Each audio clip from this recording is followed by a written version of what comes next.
Imeelezwa kuwa rushwa katika kipindi cha uchaguzi ni kikwazo kikubwa cha utawala bora na huharibu misingi ya usawa, haki, uwajibikaji, demokrasia pamoja na uzingativu wa sheria.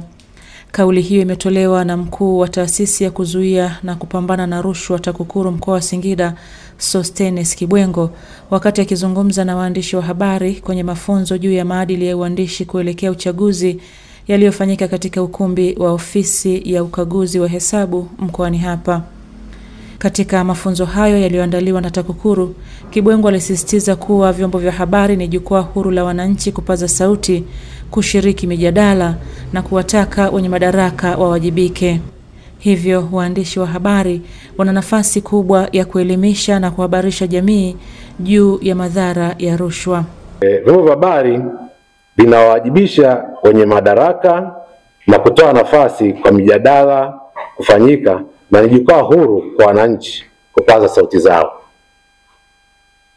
Vyombo vya habari vina nafasi kubwa ya kuelimisha na kuhabarisha jamii kuhusu nafasi na wajibu wao, yani nafasi na wajibu wa jamii katika kuzuia vitendo vya rushwa kwa ujumla wake, na hasa kwenye uchaguzi, kwa sababu sasa hivi tuko katika kipindi cha kuelekea kwenye uchaguzi. Na wote tunafahamu kwamba hayati baba wa taifa Mwalimu Nyerere baada ya uhuru alishawahi kutangaza kwamba maadui wakubwa wa maendeleo katika nchi yetu ni ujinga, maradhi na umaskini. Lakini baadaye akaja akaongeza akasema wakati wa amani rushwa inaweza akawa vile vile ni adui wa 4 wa maendeleo. Sababu rushwa anaweza kufifisha sana juhudi za serikali na jamii katika sasa kupambana na wale maadui watatu wakubwa, yani ujinga, maradhi na umaskini.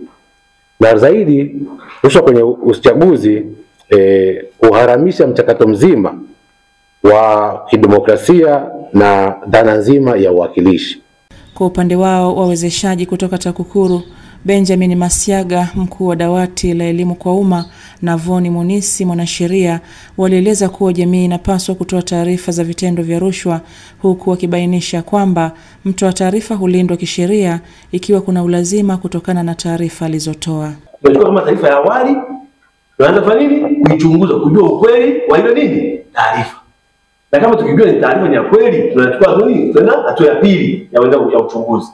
Kwa hiyo kama ametoa taarifa ya uongo, yule mtu ambaye mwananchi ametoa taarifa, inawezekana yeye hana uelewa nini uchunguzi. Hawezi kujua kama kwa hii tofauti ni ya kweli, lakini sisi kazi yetu ni kuichunguza na kujiridhisha. Wewe na hamasisha wananchi na waandishi wa habari. Wewe eleza taarifa kwetu. Sisi jukumu letu fanya nini? Kuichunguza kama ni ya kweli au sio ya kweli. Wewe tupe taarifa. Sasa jamani, inawezekana taarifa umepata huko halmashauri au wapi huko, una kitu kifanya, lakini wewe huko mwe ndani. Sisi kazi yetu kitupa tunaichunguza kama ni ya kweli au ni ya uongo. Kwa hiyo jukumu la kuchunguza ni la kwetu, na kama huyo mtu ametoa taarifa ni ya uongo, ni jukumu letu kama ni ya uongo au ni ya kweli. Lakini kama mtu yule ambaye alikuwa ni shahidi ameenda mahakamani ametoa taarifa nini, ushahidi wa nini wa uongo, kuna hatua zake kisheria huko zinafuata. Sheria ipo kwamba mtu akitoa taarifa ya uongo, akitoa taarifa ushahidi wa uongo, anachukua hatua gani, ipo huko mahakamani. Lakini huku kwetu taarifa yote si ni taarifa. Inaingia kama taarifa ya awali na inachunguzwa. Kama ni ya kweli, tuendelee nayo. Si lazima mtoa taarifa mwenyewe ushahidi akaomba. Hata mamlaka yenyewe husika ambayo imepokea hiyo taarifa, yenyewe ikajimove wa moto, itafanya nini? Itaendelea na taratibu za kumsaidia huyu mtoa taarifa ushahidi kufanya nini? Pewa ulinzi. Na hii ni kanuni ya 11 ya kanuni ya kumlinda shahidi na mtoa taarifa. Nimeelezea. Na pia ukasema je, mtu akitoa taarifa za uongo? Sheria inasema katika kanuni ya 17, huyu mtoa taarifa akitoa taarifa yote ya uongo atakuwa ametenda kosa, na akitiwa hatiani atahukumiwa kifungo kisichozidi mwaka 1 au faini isiyozidi milioni 3 au vyote kwa pamoja. Kwa hiyo majibu yako naona ni majibu kikanuni inavyosema. Na kama pale aliuliza kuhusiana na ulinzi wa silaha, je, ni silaha gani atapewa? Sasa kanuni inasema kwamba mtu atakayepewa ulinzi, ina maana atapelekwa kwenye mamlaka husika inayodili na ulinzi. Kwa mfano, kama ni issue za silaha, ina maana atapelekwa polisi. Kama ni issue labda ya kuhamishwa, kuna idara, tutatumia idara labda ya uhamiaji. Kwa sasa hapa siwezi kumsemea huyu mtu wa taarifa au huyu shahidi atapewa silaha gani. Ni mamlaka husika ndio ambayo itakuwa na nini? Itakuwa na sababu zake za msingi na kuna silaha gani anaweza akapatiwa. Aidha, kaimu katibu na mtunza hazina wa klabu ya waandishi wa habari Singida, Teddy Mande, alishukuru TAKUKURU kwa mafunzo hayo na alisisitiza kuwa madhara ya rushwa huathiri kila mmoja katika jamii, hivyo ni wajibu wa kila mmoja kupinga na kukataa vitendo. Si mara ya kwanza TAKUKURU kutupatia mafunzo kama haya. Nakumbuka kipindi tunakaribia kufanya uchaguzi wa serikali za mitaa, tulipatiwa mafunzo kama haya.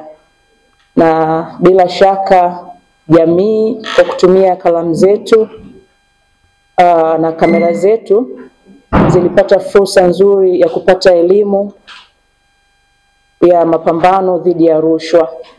Basi kwa mara nyingine wote tunafahamu na iko wazi kwamba madhara ya rushwa sio tu yanaenda kugusa makundi fulani au baadhi ya makundi, baadhi ya watu katika jamii yetu, bali yanaenda kutugusa hata sisi waandishi wa habari, lakini pia hata watendaji wenyewe wa TAKUKURU, kwa sababu ni sehemu ya jamii pia. Kwa hiyo kwa namna hiyo tukapambane na kupeleka elimu iliyo sahihi kwenye jamii zetu na tukafahamishe jamii wakafahamu mapambano haya ni ya kwetu sote, hata wao pia. Rushwa ni jukumu lako na langu, tutimize wajibu wetu. Rushwa ni jukumu lako na langu, tutimize wajibu wetu. Nina TV, wakati wote.